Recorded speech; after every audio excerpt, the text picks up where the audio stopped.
자, 뭐 8.4 공급 대책이 나왔습니다. 자, 8.4 공급 대책이 나오고 나서도 뭐 또 이런저런 뭐 그 많은 또 말들이 많았잖아요. 사실 뭐 지방자치단체 쪽에서도 실제 뭐 여당 쪽이지만 뭐 그쪽 해당 뭐 그 구청장이라든지 아니면 뭐 시장이라든지 또 국회의원들이 아, 우리 동네 이거 안 된다 뭐 이런 얘기들이 지금 나오고 있어서 이 부분에 대한 부분도 있고 또 이제 뭐 많은 지역 주민들도 반대가 많았습니다. 그렇죠. 지금 뭐 태릉 골프장도 그렇고 뭐 지금 뭐 용산도 그렇고 지금 뭐 많은 지역들이 또 지역 주민들이 좀 반대를 하고 있는 이제 이런 모습들까지 나오다 보니까 정부에서 8.4 공급 대책이 나오고 나서 그 이후에 좀 더 구체적으로 이렇게 하겠다라는 것들을 지금 속속속속 지금 이제 내놓고 있습니다. 이제 그만큼 좀 공을 들이고 있다. 뭐 이렇게 지금 보여지고 있는데요.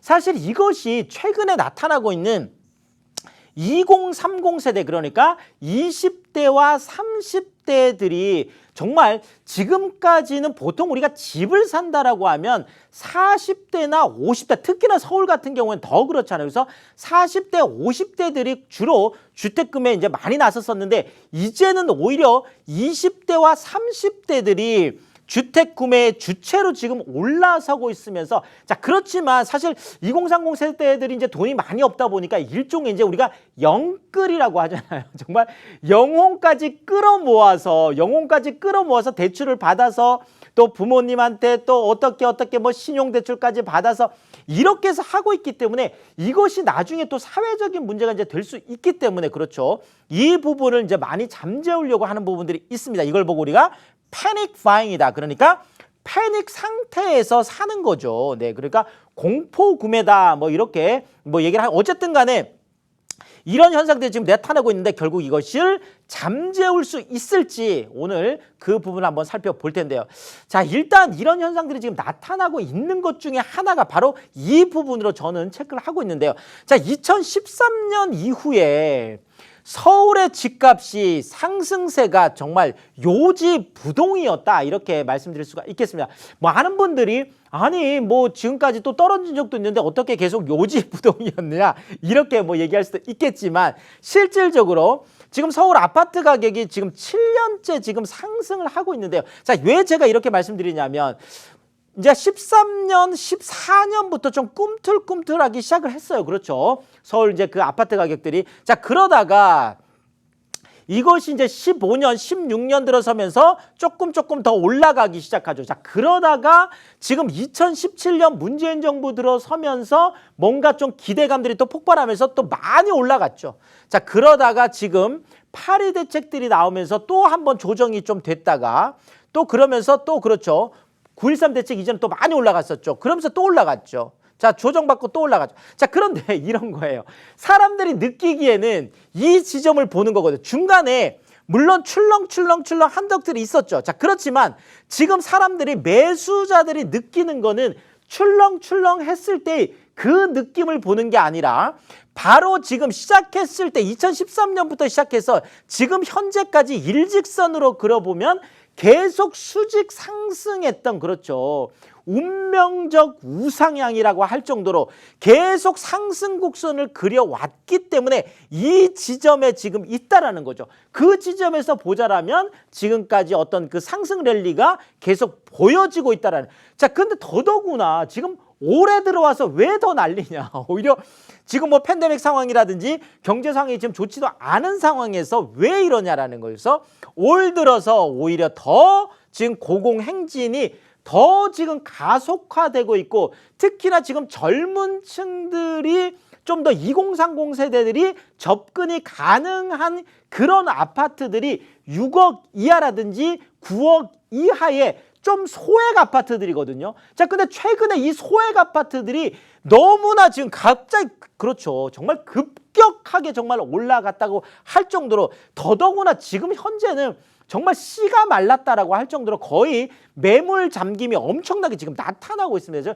이런 현상들이 뭐 2030 세대들이 그게 아니거든요. 실제 현장에서 이런 걸 몇 번 겪어보다 보면 아니 내가 지난달에 조금 이제 집을 한번 사볼까 하고 갔었는데 한 4억 정도 했던 아파트가 한 달 좀 있다가 가서 직접 구매를 하려고 가봤더니 한 1억이 올라 있으면 사람들이 이 패닉 상태에 빠질 수밖에 없는 현실적인 얘기예요. 자, 그래서 어쨌든 간에 지금 이것이 계속 7년째 상승 곡선을 그리고 있는 이런 부분들이 있고, 더더구나 지금 이것이 예전에는 강남 4구, 실질적으로 예전에는 뭐 사실 송파 쪽도 강남 쪽에 딱 연결되지 않았습니다. 그렇죠. 일반적으로 이제 강남구 서초구 정도만 얘기했었다 그러면 어느 순간 송파구가, 그렇죠, 지금 뭐 잠실 제2롯데월드라든지 국제유료 복합지구 얘기가 나오면서 송파구 쪽에 많은 또 새 아파트들이 생기면서 지금, 그렇죠, 강남 3구로 들어오면서 많이 올랐죠.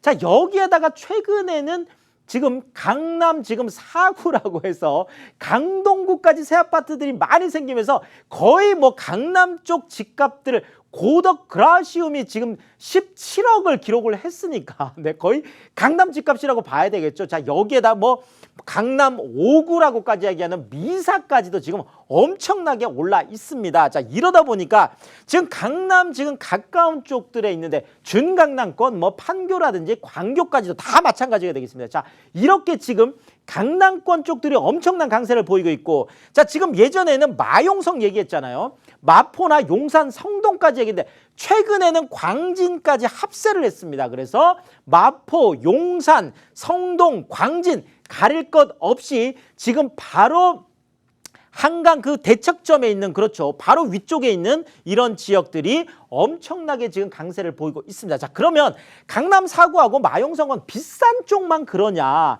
그런 게 아니라는 거죠.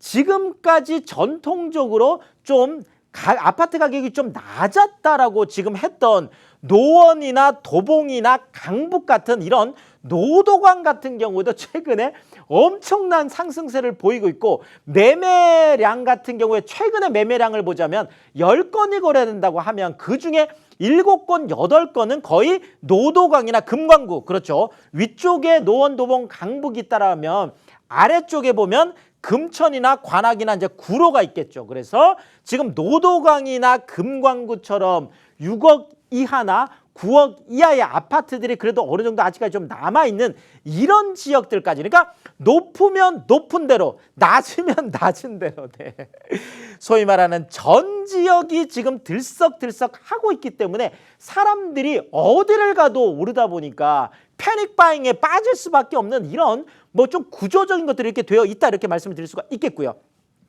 자, 33평 지금 신축 아파트 기준했을 때 강남이, 그렇죠, 이제 30억이 넘어가는 곳들이 지금 막 나타나고 있어요. 더더구나 최근에 아크로 리버파크라는 아파트는 작년 10월에 33평 아파트가, 그렇죠, 전용 84제곱미터가 이게 지금 뭐 34억 거래가 돼서 정말 온 나라가 떠들썩했잖아요. 정말 아파트 한 평이 1억 시대가 드디어 열렸다.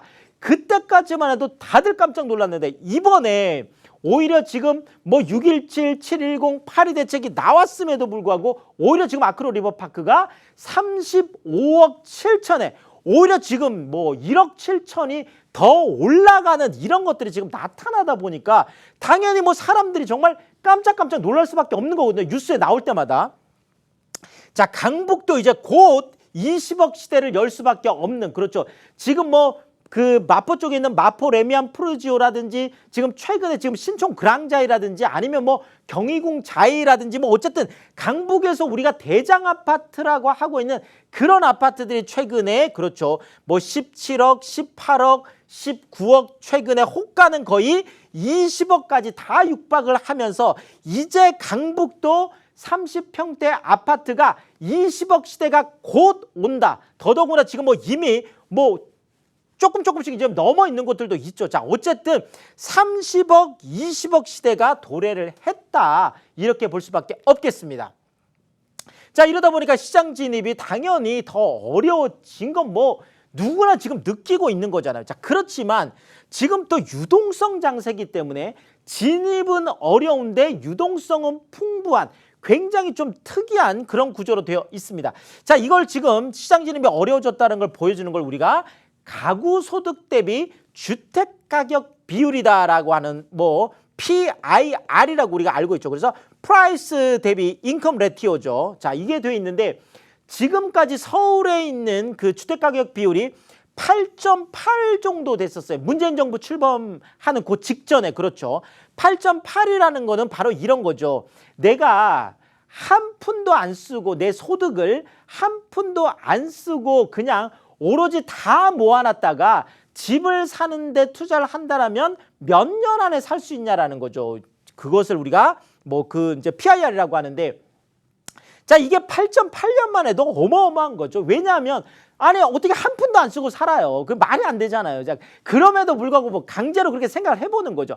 사실 한 푼도 안 쓰고 8.8년이라는 것도 어마어마한 집 한 채 사기 위해서. 자, 그런데 이제 이것이 11.7년으로 늘어났습니다. 그래서 3년이 더 늘어났다라는 거죠. 거의 3년 사이에 3년이 더 늘어나서 이제는 내가 서울에서 아파트 한 채를 살려고 한다라면 평균이죠. 평균으로 봤을 때 내가 그 월급을 한 푼도 안 쓰고 11.7년을 모아야 아파트 한 채 살 수 있다. 이렇게 말씀을 드릴 수가 있겠습니다.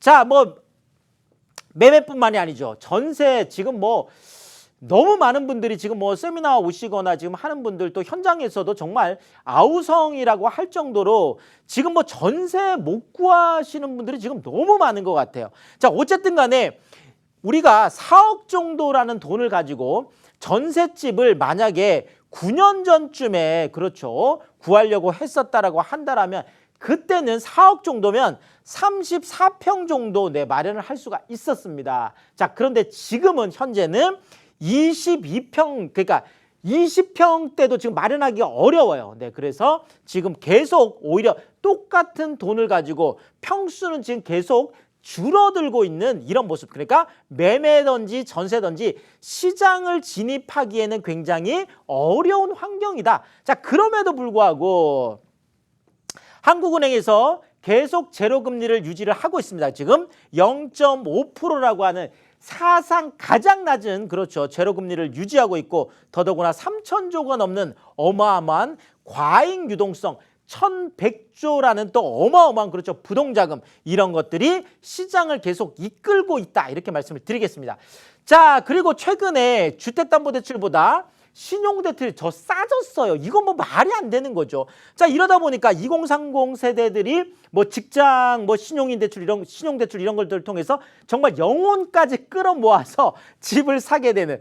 자, 신용대출 최저금리가 연 1.74%인데 이것이 주택담보대출 금리보다 무려 0.5%나 낮습니다. 자, 그러니까 오히려 2030 세대들은 신용대출을 받기가 좋죠. 직장이나 뭐 이런 것들을 다니고 있으니까. 자, 대출 잔액이 지금 5대 은행 지금 121조 정도가 되는데요. 자, 이것이 최근 열흘 만에 한 1조 3천억이 늘어났어요. 계속 늘어나고 있다는 거죠. 이런 신용대출의 상당 부분이 주택 매매나 전세 자금으로 활용이 되고 있습니다. 자, 이러다 보니까 서울의 직주 근접 절반을 2030 세대들이 집중 매수를 하고 있는데 연령별로 매매 비중을 보면 30대 이하가 전체 36%를 사고 있고 40대보다 오히려 높습니다. 그렇죠. 50대보다는 훨씬 더 높고요.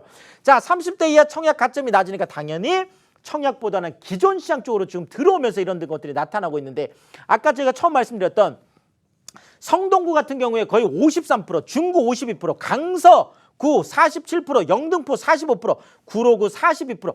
젊은 층들이 많은 이런 지역들 같은 경우에 2030 세대들이 정말 절반 이상을 지금 매수를 하고 있다. 이렇게 말씀을 드리겠습니다. 자, 그렇다면 8.4 대책 이번에 2030 이런 패닉 바잉 잠재울 수 있을까요? 네. 서울의 6억이 아파트가 34만 7천 가구 되는데 이게 전체 27%밖에 이제 남지 않았습니다. 30% 미만으로 떨어졌죠. 자, 그런데 주택담보대출 비율 완화를 6억 이하로 지금 한정하고 있거든요. 자, 이러다 보니까 2030 세대들은 계속 패닉 바잉을 할 수밖에 없다는. 왜냐하면 6억 이하까지만 되는데 6억을 넘어가 버리면 이게 대출이 더 50%까지 안 나오거든요. 이 부분이 있다라는 거죠. 더더구나 실제로 입주해서 살려는 실수요자가 많고 그러면서 거래가를 갱신하고 있기 때문에 이런 패닉 바잉이나 가격 그 6억 이하 쪽의 가격 상승은 계속 유지될 수밖에 없겠다 이렇게 말씀을 드리겠습니다.